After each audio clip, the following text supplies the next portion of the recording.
আসসালামু আলাইকুম চতুর্থ শ্রেণীর ছোট্ট শিক্ষার্থী বন্ধুরা, তোমাদের আজকের গণিত সমাধান হচ্ছে 40 পৃষ্ঠার অধ্যায় 2 40 পৃষ্ঠার 5 নং থেকে সমাধান করব।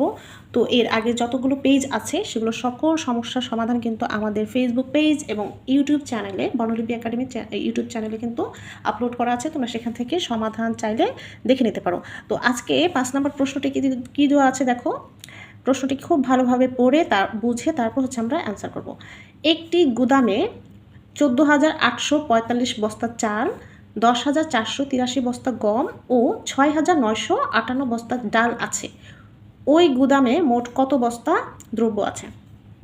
একটি গুদাম মানে হচ্ছে যেখানে তোমার যে বিভিন্ন পণ্য রাখা হয়, অনেক বড় একটা খোলা জায়গা, সেখানে রাখা হয়। তো সেখানে হচ্ছে এত বস্তা চাল আছে, এত বস্তার গম আছে এবং এত বস্তার ডাল আছে।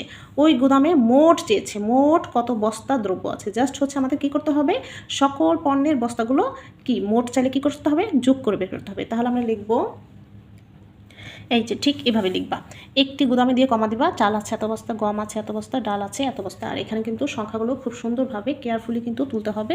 সংখ্যা ভুল তুললে কিন্তু তোমাদের অঙ্ক সঠিক হবে না। আর আমি যদি ভুল তুলে থাকি সেক্ষেত্রে কিন্তু অবশ্যই কমেন্ট করে জানিয়ে দিবে। তো এখন হচ্ছে আমরা কীভাবে যোগ করবো, এই দেখো 5 আর 3 কত 8, 8 আর 8 কত 16, 16 নামবে কত 6, হাতে আছে আমাদের 1, 5 আর 1 6, 6 আর 8 14, 14 আর 4 কত 18, 18 8, হাতে আছে 1, 9 আর 1 10, 10 আর 4 14, 14 আর 8 হচ্ছে 22, 22-এর 2 হাতে আছে 2, 6 আর 2 হচ্ছে 8, 8 আর 4 হচ্ছে 12, 12-র 2 হাতে আছে 1, 1 আর 1 2, 2 আর 1 3। এই যে আমাদের তাহলে মোট ওই গুদামে মোট দ্রব্য আছে 32,286 বস্তা। আর আমি যদি এখানে গুণায় ভুল করে থাকি তাহলে অবশ্যই কিন্তু কমেন্ট করে জানিয়ে দিবে। কিন্তু অঙ্কের সিস্টেম কিন্তু এভাবেই হবে, হ্যাঁ, অঙ্কের নিয়ম কিন্তু এভাবেই হবে। হয়তো বা যদি গণনায় ভুল করে থাকি তাহলে অবশ্যই কিন্তু কমেন্ট করে জানিয়ে দেবে। এরপর আমরা করব 6 নম্বর অঙ্কটি। এমন 6 নম্বর অঙ্ক কী আছে দেখো, এমন একটি সংখ্যা নির্ণয় করো যা 3,582 থেকে 475 বড়। মানে সংখ্যাটি হচ্ছে, ধরো সংখ্যাটি আমরা হচ্ছে খালি ঘরে ধরলাম, সেটা থেকে, হ্যাঁ, এই যে সেই সংখ্যাটি হবে এত থেকে এত বড়। দেখো এইগুলো কিন্তু জাস্ট হচ্ছে এইভাবে তুললেই হয়ে যাবে, কারণ এগুলো তোমাদের হচ্ছে বড় প্রশ্নতে আসবে না, আসবে হচ্ছে তোমার ছোট প্রশ্নতে, সংক্ষিপ্ত প্রশ্ন কিন্তু এগুলো আসতে পারে। সো সেক্ষেত্রে এভাবে জাস্ট হচ্ছে যোগ করে দিবা। যেহেতু সংখ্যাটি হচ্ছে এত থেকে এত বড় হবে, বড় সংখ্যাটি বের করতে হলে কী করতে হবে, যোগ করতে হবে আমাদের। 5 আর 2 যোগ করলে কত আসে 7, 7 আর 8 যোগ করলে আসে 15, 5 বসালাম, হাতে আছে 1, 4 আর 1 5, 5 5 10, 10-এর 0 হাতে আছে 1, 3 আর 1 4। তো আমরা হচ্ছে এটাকে কীভাবে লিখবো, সুতরাং সংখ্যাটি জাস্ট এভাবে লিখলেই হয়ে যাবে। হ্যাঁ, খুব ইম্পর্টেন্ট একটা অঙ্ক হচ্ছে এই যে 7 নম্বরটি, 3 8 5 0 6 4। এগুলো কিন্তু হচ্ছে যখন কমা দেওয়া থাকে তখন কিন্তু এগুলোকে এক একটা কী বলা হয়, অঙ্ক বলা হয়। যখন কমা না থাকে তখন সেটা হয়ে যায় সংখ্যা। তো এই অঙ্কগুলো মাত্র একবার ব্যবহার করে গঠিত বৃহত্তম ও ক্ষুদ্রতম সংখ্যার পার্থক্য নির্ণয় করতে বলেছে। মানে এই অঙ্কগুলোকে তুমি একবার করে কী করতে পারবা, ব্যবহার করতে পারবা। হ্যাঁ, বৃহত্তম সংখ্যায় একবার ব্যবহার করতে পারবা, ক্ষুদ্রতম সংখ্যায় একবারই ব্যবহার করতে পারবে। তারপর সেই বৃহত্তম ও ক্ষুদ্রতম সংখ্যা কী করতে হবে, পার্থক্য চেয়েছে। পার্থক্য মানে কি, পার্থক্য মানে হচ্ছে বিয়োগ। হ্যাঁ, পার্থক্য কিংবা হচ্ছে অন্তর্ফল, বিয়োগফল, এগুলো চাইলে আমাদের কী করতে হবে, বিয়োগ করতে হবে। তো প্রথমে বিয়োগ করতে হলে কী করতে হবে, বৃহত্তম থেকে ক্ষুদ্রতম সংখ্যা বিয়োগ করতে হয়। তো বৃহত্তম সংখ্যাটা কিন্তু আমাদের আগে লিখতে হবে। তাহলে আমরা হচ্ছে এইভাবে লিখবো। দেখো এই যেভাবে তুলবা, তোলার পর হচ্ছে অঙ্কগুলোর বৃহত্তম সংখ্যাটা আমরা আগে নির্ণয় করি। বৃহত্তম সংখ্যা কি, মানে বড় থেকে ছোট। বড় হচ্ছে এখানে দেখো সবচেয়ে বড় অঙ্ক হচ্ছে 8, তাহলে আমরা হচ্ছে দিব এখানে 8, তারপরে বড় হচ্ছে 6, তারপর দিব হচ্ছে 6, এরপর 5, তারপর হচ্ছে আছে 4, তারপর 3, এরপর হচ্ছে 0। দেখো 6টা অঙ্ক কিন্তু আমাদের ব্যবহার করা হয়েছে এবং একবার করে কিন্তু হচ্ছে ব্যবহার করতে হবে। এবার দেখো এই যেখানে কিন্তু বড় থেকে ছোট সাজিয়েছি আমরা। হ্যাঁ, এটা হচ্ছে বৃহত্তম সংখ্যা। এরপর হচ্ছে আমাদের এখানে কি বলেছে, ক্ষুদ্রতম সংখ্যা। ক্ষুদ্রতম সংখ্যা আমরা জানি কি, এটার বিপরীত সাইড থেকে নিলে কিন্তু হয়ে যাবে। যেমন হচ্ছে 0 এখানে দিব, 3 দিব এখানে। তবে এখানে কথা হচ্ছে এই 0টা হচ্ছে যদি আমরা সর্ববামে ব্যবহার করি এখানে, তাহলে কিন্তু শূন্যের কোনো ভ্যালু থাকে না। এই জন্য ভ্যালু বোঝানোর জন্য আমাদের কী করতে হবে, আগে 3 আনতে হবে। হ্যাঁ, 3টা হচ্ছে আগে আনতে হবে, এরপর 0টা হচ্ছে 3-এর পরে পাঠাতে হবে। এরপরে ছোট অঙ্ক হচ্ছে কোনটা, 4। তারপর হচ্ছে 5, তারপর হচ্ছে 6, তারপর হচ্ছে 8। এই যে দেখো, এটা কিন্তু ক্ষুদ্রতম সংখ্যা। ক্ষুদ্রতম সংখ্যা মানে ছোট থেকে বড়, আর বৃহত্তম সংখ্যা মানে বড় থেকে ছোট। এই যে কিন্তু আমাদের বৃহত্তম সংখ্যা এবং ক্ষুদ্রতম সংখ্যা গঠন করা হয়ে গেল। এবার হচ্ছে এটা কি করতে বলেছে, এই যে এটা থেকে পার্থক্য নির্ণয় করতে বলেছে, মানে হচ্ছে বিয়োগ করতে হবে। সুতরাং পার্থক্য, বিয়োগ করলে উপরেরটা যেহেতু শূন্য, নিচেরটা বড়, তাহলে আমরা এখানে কত ধরবো, 10। 10 থেকে 8 বিয়োগ করলে কত থাকে, 2, হাতে আছে 1।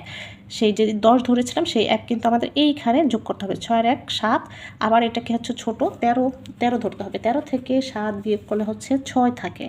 আবার হাতের এই যে 1 ছিল, 5 আর 1 কত, 5 আর 1 6। আবার এখান থেকে 14 ধরতে হবে। 14 থেকে 6 বিয়োগ করে থাকে 8। হাতে ছিল কত, 1। এই 4 আর 1 যোগ করলে কত আসে, 5। 5-এ 5-এ বিয়োগ করলে কি থাকে, 0 থাকে। আমাদের হাতে কিন্তু এবার কিছুই নেই। এখন হচ্ছে এই 6 থেকে 0 বিয়োগ করলে 6ই থাকে। 8 থেকে 3 বিয়োগ করলে থাকে 5। তো এটাই হচ্ছে আমাদের অ্যান্সার। ঠিক আছে, এভাবে উত্তর লিখে দিবা। এরপর আমরা হচ্ছে 8 নম্বরে কি দেখব। 8 নম্বর প্রশ্নটি ভালো মতো করি। 83,291 এর সঙ্গে কোন সংখ্যা যোগ করলে যোগফল 1,28,792 হবে। মানে এই সংখ্যা এর সঙ্গে কোন সংখ্যা যোগ করলে যোগফল এত হবে। তাহলে আমরা হচ্ছে এটা সরাসরি কী করতে হবে পারি, আমরা এটাকে একটু বোঝার জন্য, মানে ধরো এই যে এই সংখ্যার সাথে আমরা হচ্ছে এখানে লিখব, এই যে এই সংখ্যার সাথে কোনো একটা সংখ্যা যোগ করতে বলছে, সেই সংখ্যাটাই আমাদের কাছে বের করতে হবে।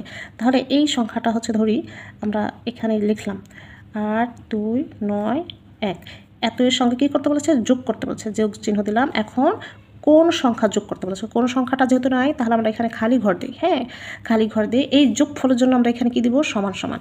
যোগফলের পরে এই যেটা দেওয়া আছে, এটা থাকলে আমরা কি করব, এভাবে এটা তুলে নেব। যোগফলের জন্য হচ্ছে কি দিলাম, সমান দিলাম, আর যোগফলটা হচ্ছে আমাদের এই যেটা। ঠিক আছে, এবার এখন তোমাকে এই যে এই খালি ঘরে কত বসবে সেটাই আমাদের কাছে চেয়েছে। এখন এটা বের করতে হলে কি করতে হবে, আমরা জানি যখন হচ্ছে যোগের সময় যখন বাম পাশের এটা অথবা এটা, হ্যাঁ, এটা অথবা এটা খালি ঘর থাকবে, তখন হচ্ছে বড়টা থেকে বাকি সংখ্যাটা বিয়োগ করলে কিন্তু পাওয়া যায়। কারণ আমরা জানি যোগ করলে হচ্ছে যোগফলটা সবার চেয়ে বড় থাকে। হ্যাঁ, সবার চেয়ে বড় থাকে। তাহলে যোগফলটা যেহেতু বড় থাকে, বাকি দুইটা হচ্ছে কি থাকবে, ছোট ছোট সংখ্যা থাকবে।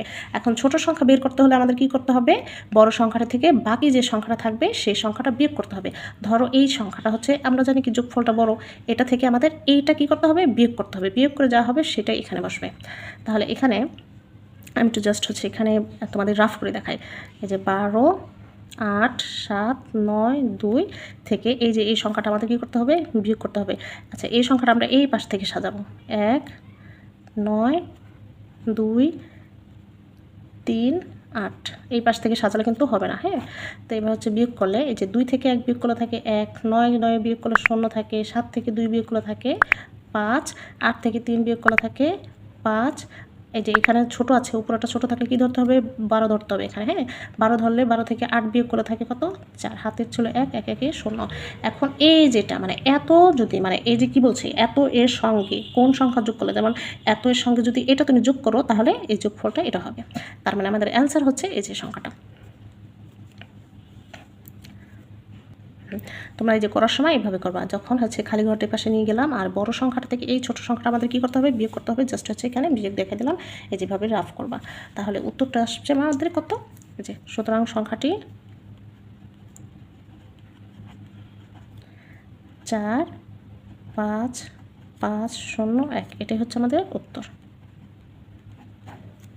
সো আশা করি তোমরা এটা বুঝতে পেরেছ। এরপর 9 নম্বরটা কি বলেছে দেখো, 3টি সংখ্যার যোগফল 89,340। তাদের মধ্যে 2টি সংখ্যা 32,074 ও 20,689 হলে তৃতীয় সংখ্যাটি কত। মানে এই সংখ্যাটা হচ্ছে 3টা সংখ্যা যোগ করে পেয়েছে। হ্যাঁ, তো 3টা সংখ্যার মধ্যে প্রথম সংখ্যাটি হচ্ছে এটা, আর দ্বিতীয় সংখ্যাটি হচ্ছে এটা। এখন আমাদের তৃতীয় সংখ্যাটি কি, মানে 3টা সংখ্যা যোগ করে পেলো না, তাহলে তৃতীয় সংখ্যাটি কি সেটা আমাদের কাছে চেয়েছে। এখন এই অঙ্কটা কিন্তু অনেক ইম্পর্টেন্ট। হ্যাঁ, এটা থেকে তোমাদের হচ্ছে সৃজনশীলও কিন্তু হচ্ছে তৈরি হয়, সৃজনশীল আকারও কিন্তু এই অঙ্কটা আসে। আর এটা খুব সহজ। প্রথমে কি করতে হবে, যেহেতু এটা 3টা সংখ্যার যোগফল আর এখানে যেহেতু এই 3টা সংখ্যার যোগফলের মধ্যে প্রথম এবং দ্বিতীয় সংখ্যাটা দেওয়া আছে, আমরা কি করব, এই প্রথম এবং দ্বিতীয় সংখ্যাটার কি বের করব, যোগফল বের করব। 3টি সংখ্যার যোগফল থেকে এই যে এই প্রথম 2টি সংখ্যার যোগফল যখন হচ্ছে বিয়োগ করে দিব, তখন আমাদের কি হবে, তৃতীয় সংখ্যাটি বের হয়ে যাবে।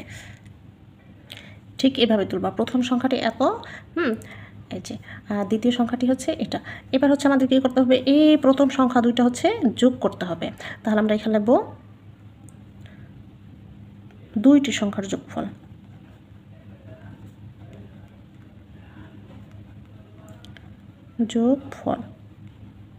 যোগফলটা আমরা বের করি। দেখো 4 আর 9 যোগ করলে কত আসে, 13। 13 বসবে 3, হাতে আছে আমাদের 1। 8 আর 1 9, 9 আর 7 যোগ করলে 16। 16 6, হাতে আছে 1। 6 আর 1 7, 7 আর 16 যোগ করলে 7ই থাকে। হাতে এবার কিন্তু কিছু নেই। 0 আর 2 যোগ করলে 2 আসে। 2 আর 3 যোগ করলে কত, 5 আসে। এবার দেখো এটা কিন্তু 200 সংখ্যার যোগফল পেয়ে গেলাম। হ্যাঁ, এখন আমাদের ছিল কি, এই যে 3টি সংখ্যার যোগফল। তো এই 3টি সংখ্যার যোগফল থেকে যদি এই 2টি সংখ্যার যোগফল আমরা বিয়োগ করে দিই, তখন কিন্তু আমাদের এই 3 নম্বর সংখ্যাটি পাওয়া যাবে। দেখো ঠিক এইভাবে তুলবা। 3টি সংখ্যার যোগফল আমাদের হচ্ছে এই যে কোশ্চেনে এটা দেওয়া ছিল, এটা তুলেছি। আর আমরা হচ্ছে পেলাম কি, 2টি সংখ্যার যোগফল, এটা তুলেছি। এখন এই 3টা সংখ্যার যোগফল থেকে 2টা সংখ্যার যোগফল আমরা কি করব, বিয়োগ করে ফেলব। বিয়োগ করলে থাকবে কার, তৃতীয় সংখ্যাটি। সুতরাং তৃতীয় সংখ্যাটি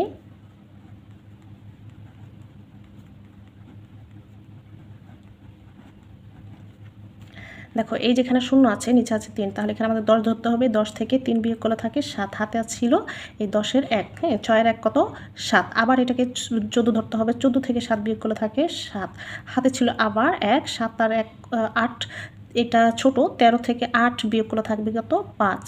হাতে ছিল 1, 2 আর 1 3, 9 থেকে 3 বিয়োগ করলে থাকবে 6। আর এবার কিন্তু হাতে কিছু নেই। 8 থেকে 5 বিয়োগ করলে থাকবে 3। তো এই যে এটাই হচ্ছে আমাদের তৃতীয় সংখ্যাটি। ঠিক আছে, তো এটা হচ্ছে আমাদের উত্তর।